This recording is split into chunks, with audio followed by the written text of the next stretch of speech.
আব্দুর রহমান ইবনে আউফ মক্কা ছেড়ে যখন মদিনায় পাড়ি জমালেন, তার চুলগুলো ছিল যখন উস্কো খুস্কো, দাড়িগুলো যখন ছিল ধুলা মাখা, চোখগুলো ছিল গর্তের ভিতরে, কালের হাড্ডিগুলো যখন বের হয়ে গেছিল, পরনে একটা ছেঁড়া লুঙ্গি ছাড়া, গায়ের উপরে যখন কোনো কাপড় ছিল না, সেই ফ্যাশনেবল মানুষটা যিনি একটা কাপড় একবারের বেশি দুবার পরতেন না, যিনি দামি পারফিউম ব্যবহার করতেন, তিনি সেই সকালবেলা সুবহি সাদেকের সময় খেজুর বাগান থেকে আজানের শব্দ শুনে তিনি যখন মদিনার মসজিদে গিয়ে ঢুকলেন, আল্লাহ নবী ফজরের নামাজ পড়ে তিনি ঘুরে বসলেন মুসল্লিদের দিকে।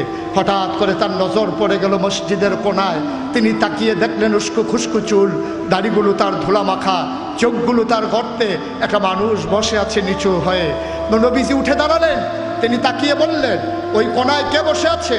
আবার আব্দুর রহমান না? নবী উঠে দাঁড়ালেন, আব্দুর রহমান উঠে দাঁড়ালেন, গাল বেয়ে আব্দুর রহমানের পানি পড়তেছে। আব্দুর রহমানকে জিজ্ঞেস করলেন, আব্দুর রহমান, তুমি কি সেই আব্দুর রহমান না?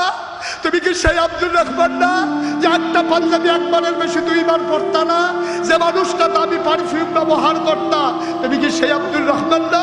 আব্দুর রহমান বললেন, জি ইয়া রাসূলুল্লাহ, আমি সেই আব্দুর রহমান। আমি যদি আজও মক্কায় থাকতাম, আমি মক্কায় আনন্দের সাথে কাটাতে পারতাম, কিন্তু সকালবেলা উঠে যখন দেখলাম আপনি নাই, আমি ঘরে আসলাম, আমি রওনা করলাম আপনার উদ্দেশ্যে।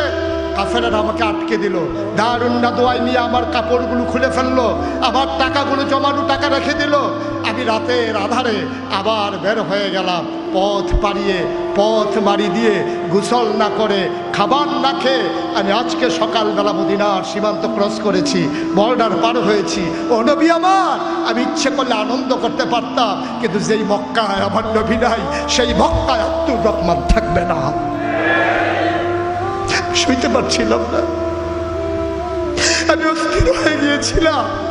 ও নবী, যেই নবীকে এক নজর না দেখলে পাগল হয়ে যায়, আপনি নাই, এই মক্কা আমার না। আমি চলে রওনা করলাম, আজকে এসে ঢুকলাম। আব্দুর রহমানকে নবী বললেন, এই মদিনার মুসলমান জায়গা করে দাও। মসজিদের ভেতরে রাস্তা হয়ে গেল লম্বা করে। আব্দুর রহমান আনমনে মাথাটা নিচু করে নবীর দিকে হাঁটতেছেন, কদম তার চলে না, শরীর তার কাঁপে, গাল বেয়ে বেয়ে টপ টপ করে পানি পড়ে। নবী এগিয়ে গিয়ে তাকে ধরলেন, জড়িয়ে ধরলেন বুকের মাঝে। তিনি চোখের পানি দিয়ে আব্দুর রহমানের পিঠ ভিজিয়ে দিলেন, আব্দুর রহমানের চোখের পানি দিয়ে নবীর বুক ভিজিয়ে দিলেন। এবার আব্দুর রহমান নবীকে আলতো করে ছেড়ে দিয়ে জিজ্ঞেস করলেন, ইয়া রাসূলুল্লাহ, ইয়া হাবিব আল্লাহ, আমার অপরাধটা কি? কোনোদিন কোনো মানুষের গায়ে হাত উঠাই নাই, কোনোদিন মানুষের উপরে জুলুম করি নাই, পারলে উপকার করেছি, ক্ষতি করি নাই। ও নবী আমার, কোনোদিন একটা মানুষকে ধমকও দেই নাই, কোনোদিন ঝগড়ার ছলে একটা গালিও দেই নাই, অপরাধটা আমার কি? নবীজি মুচকে হেসে বললেন, ও আব্দুর রহমান, আমার সেই অপরাধ, তোমার তো সেই অপরাধ, যে কারণে আমি মক্কায় থাকতে পারি নাই, তুমিও থাকতে পারো নাই। আব্দুর রহমান জানতে চায়, অপরাধটা আমার কি? আল্লাহ জানিয়ে দিলেন, ও নবী, আব্দুর রহমানকে বলে দেন, ওয়ামা নাকাবু মিনহুম ইল্লা ইউমিনু বিল্লাহিল আজিজিল হামিদ।